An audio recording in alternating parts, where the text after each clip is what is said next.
इस कार्यक्रम के पुण्यार्जक हैं स्वर्गीय माताजी श्रीमती मनोरमा जैन, श्री संतोष कुमार जैन, श्रीमती निर्मला जैन, भ्रातृ एवं भ्रातृवधू श्री प्रदीप जैन, श्रीमती प्रीति जैन, पुत्र एवं पुत्रवधू लकी जैन, शिवानी जैन, पौत्र अनिकेत जैन, पौत्री अवनी जैन, पुत्र यश बिट्टू, पुत्री दामाद पिंकी जैन विकास जैन, दोहित्र देवांश जैन, पुत्री एवं दामाद रिंकी जैन जय जैन, दोहित्र अरिहंत जैन खुशी जैन, फर्म संतोष जैन केटरर्स, सागर मध्य प्रदेश।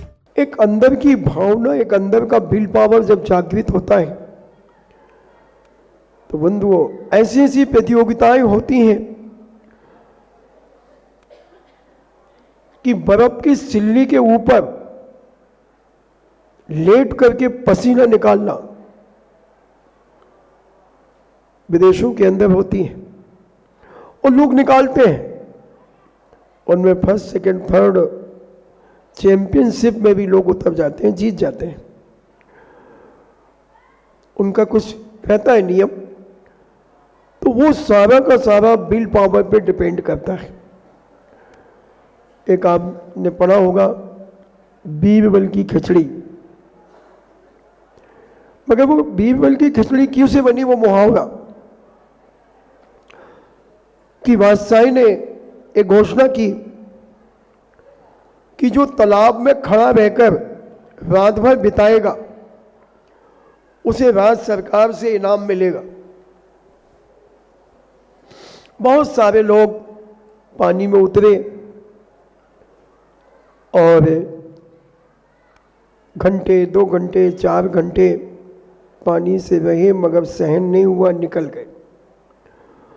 मगर एक इंसान अपने विल पावर के बल पर राज दरबार में एक चिराग जल रहा था और वो चिराग बहुत दूर था, इतना दूर समझ लें जैसे भगवान नेमिनाथ का मंदिर पहले था। और ये तालाब है और वो व्यक्ति पीछे खड़ा है पानी में, उसका एंगल आंखों का बन रहा है। वह चिराग को देखता है और मन में सोच रहा है कि वो हो उस चिराग की गर्मी मेरे शरीर में आ रही है, मेरा शरीर गर्म होता जा रहा है। उसकी जो लौ निकल रही है चिराग की, उसकी ऊष्मा मेरे शरीर को गर्म कर रही है। ओहो, धीरे धीरे मेरा शरीर और गर्म हो गया है, और गर्म हो गया है। अब मेरे शरीर के जो कांटे उठे थे ठंड के कारण, ठंडे पानी के कारण, वो सारे कांटे समाप्त हो गए।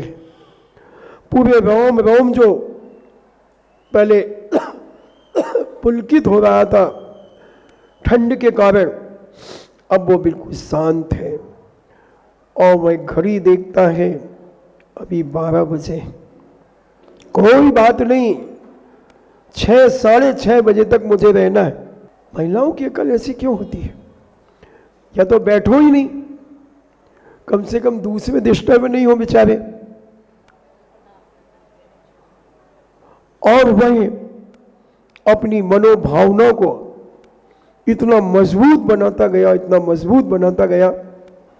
6 घंटे निकल गए, 7 घंटे निकल गए। ऐसे करते करते बंधुओं 6 बजे तक पूर्ण स्वस्थ रहा, कोई कपकपी नहीं किसी प्रकार की। राज दरबार में उसे बुलाया गया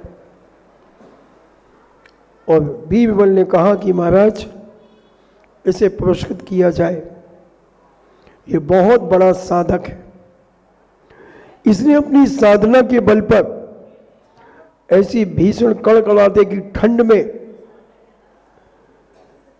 इसने इस प्रतियोगिता को जीता। कोई भी इसके साथ कंपटीशन में 50 लोग खड़े थे मगर सब भाग गए। राजा ने कहा ये जीत तो गया,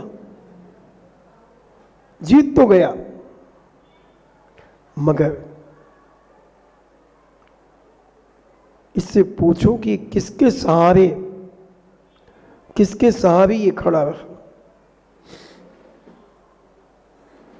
उसने कहा कि राजा साहब, आपके महल में जो दीपक जल रहा था, उस दीपक को देखकर मैं अपनी बात को गुजार दिया। राजा कहता नहीं, ये गलत तरीका, तुमने दीपक की गर्मी खाई है, उस दीपक की ऊष्मा ने तुम्हारे शरीर में गर्माहट पैदा की है, इसलिए तुम प्रतियोगिता में विजयी नहीं माने जाओगे। बीरबल कहता ये कोई बात हुई, ये कोई तरीका है, ये सरासर अन्याय है। बीरबल ने फौरन कटंगा बांस मंगवाए और उस पर 3 बांसों की एक तिगड़ी बनाई और उसमें एक मटकी को लटका दिया और नीचे से आग लगा दी। करीब 20-25 फुट ऊपर मटकी लटकी है और नीचे आग जल रही है। राजा साहब वहां से निकलते हैं। बीरबल ये क्या हो रहा है? बोले राजन, हमारे यहाँ मेहमान आने वाले हैं तो उनके लिए खिचड़ी बना रहा हूं। 25 फीट ऊपर हंडी लटकी है और आग नीचे जल रही है, खिचड़ी पक जाएगी? क्या मेहमानों को भूखा मारोगे? नहीं राजन, आपकी कृपा से कोई भूखा कैसे मर सकता है? बीरबल, ये खिचड़ी नहीं पकेगी। राजन, वो दीपक का प्रकाश तालाब तक नहीं जा सकेगा। अच्छा, तुमने मुझे शिक्षा देने के लिए ये कार्य किया और उसको बुलाओ। और उसको बुलाया गया और बुला करके उसे राज दरबार में सम्मानित किया गया। तो एक अंदर की शक्ति जागती है। ये बात सुनाते सुनाते मुझे भी एक संस्मरण याद आ गया। 2004 में श्री गिरनार जी के लिए जा रहे थे तो एक पावागढ़ पड़ता है। 13 जनवरी को हम लोग पावागढ़ पहुंचे। महाराज ने कहा कि बहुत बड़ा लवाजमा था, 8 तो चौके चलते थे और 4 पीछे थी और 200 लोग कम से कम साथ चलते थे। तो 3 बसें चलती थी, ट्रक चलते थे। कोटा से हम लोग गए थे और एक दिन में 40 किलोमीटर का टारगेट रहता था। लगभग 1600 किलोमीटर पहुंचे थे। तो पावागढ़ में जब वंदना की, लव कुश आदि चरणों की, तो मेरा मन हुआ कि लव कुश के चरण पर ध्यान किया जाए। 13 जनवरी की ठंड आने वाली है, छत पे जाकर के 5 मिनट बैठ के देख लेना 13 जनवरी को। और महाराज जी ने मेरे तरफ देखा, मैंने महाराज को देखा। महाराज कहते कुछ है क्या?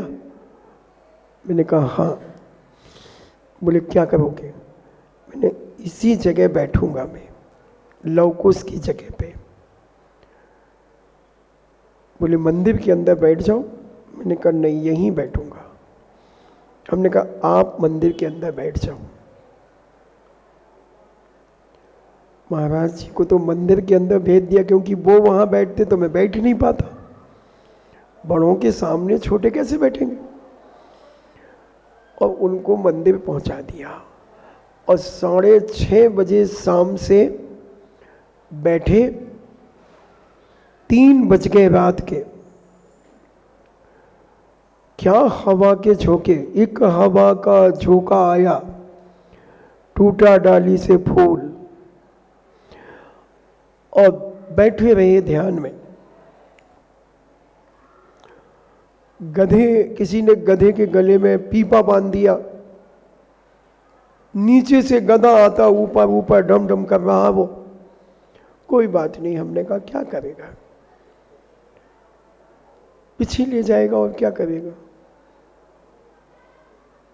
बैठे रहे।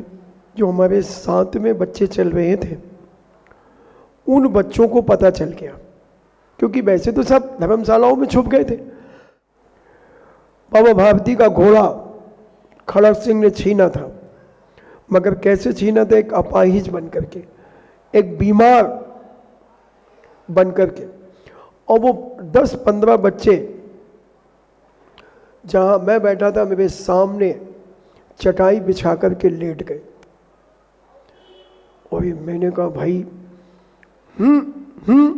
अब वो हूँ तो सुने ही नहीं।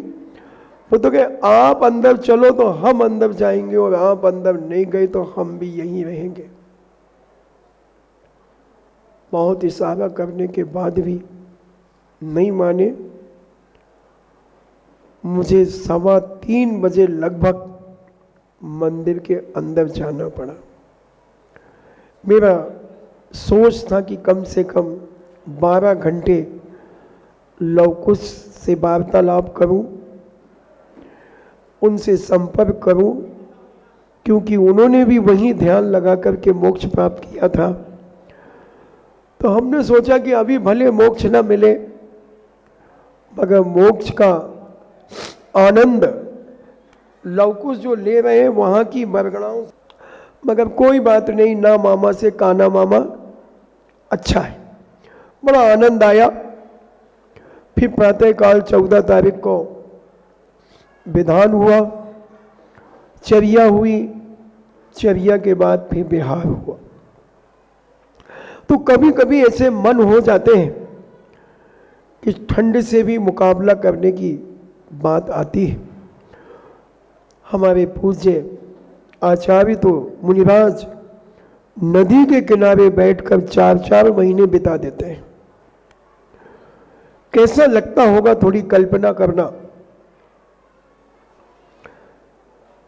अगर समय मिलेगा तो मैं योगी भक्ति तुम्हें समझाऊंगा कि कैसे योगी होते हैं और कैसे नदी के किनारे बैठते हैं, कैसे ठंड में बैठते हैं और कैसे झंझावात चलते हैं, कैसे आंधी और तूफान चलता है और कैसे बर्फ गिरती है, फिर भी वो चलायमान नहीं होते। सूख करके कांटा हो जाते हैं, पेट और पीठ चिपक जाती है, बर्फ से पूरा शरीर ढक जाता है, फिर भी अंदर का विल पावर इतना मजबूत होता है कि वो मरण को प्राप्त नहीं होते। और जब बर्फ पिघल जाती है, मुनिराज उसी दशा में ध्यान में बैठे रहते हैं। इसलिए ज़्यादा ठंड नहीं करना चाहिए, थोड़ी ठंड सहन करना चाहिए। हमने एक दिन कहा था, ठंड कहती है बच्चों को मैं छेड़ू नहीं, जवान मेरे भाई, और बूढ़ों को मैं छोड़ू नहीं, चाहे ओढ़ ले बजाई, ओढ़ ले बजाई। आज सबसे बड़ी बात क्या है? कोई कुछ करना नहीं चाहता, सब प्रमादी और आलसी होते चले जा रहे। पहले के लोग ठंड, देखो वो अम्मा साल भले ओढ़ी, मैं कितनी ठंड सहन कर रही है, जो यहीं बैठी है हमारे प्रवचन में, क्योंकि ठंड कहाँ से भरती है? कानों से। वो कान खोल करके रखिए। तो सब प्रकार की देवियां होती हैं, पद्मा आंटी होती है, छेदपाल अंकल होते हैं, ज्वाला मालिनी होती है, चक्रेश्वरी होती है, सब प्रकार की होती हैं। तो वो ऊपर से तो साल ओढ़ लेंगे, मगर कान खुले रखेंगे।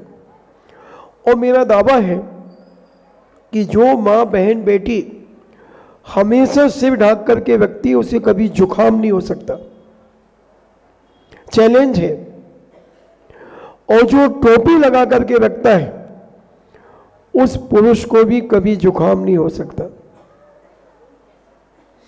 ऐसा राजस्थान के अंदर वहाँ के बुजुर्ग बताते हैं कि महाराज जी, हम लोगों ने कभी जिंदगी में टोपी नहीं उतारी, हम लोगों को कभी जुकाम नहीं हुआ, हमारी श्रीमती को कभी जुकाम नहीं हुआ, क्योंकि कभी उनका सिर नहीं खुला।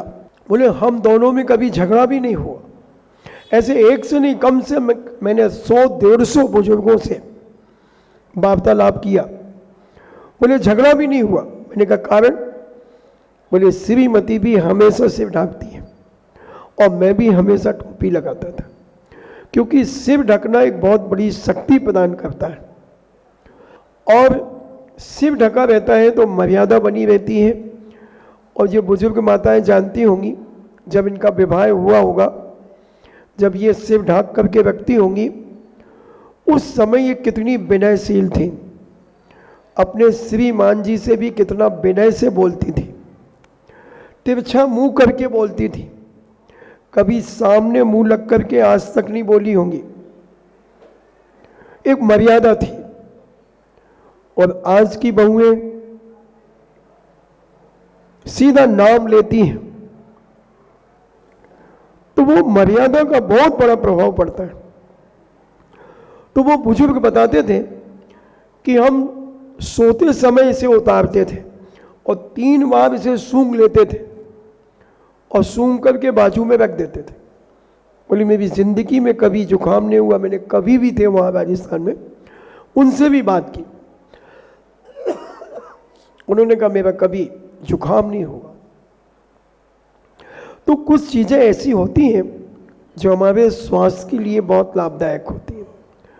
कपड़ों के माध्यम से भी हम बहुत कुछ अपने जीवन में कर सकते हैं, मगर जब हम मर्यादा विहीन हो जाते हैं तो प्रकृति की चपेट में आकर प्रकृति हमें अपने कब्जे में ले लेती है।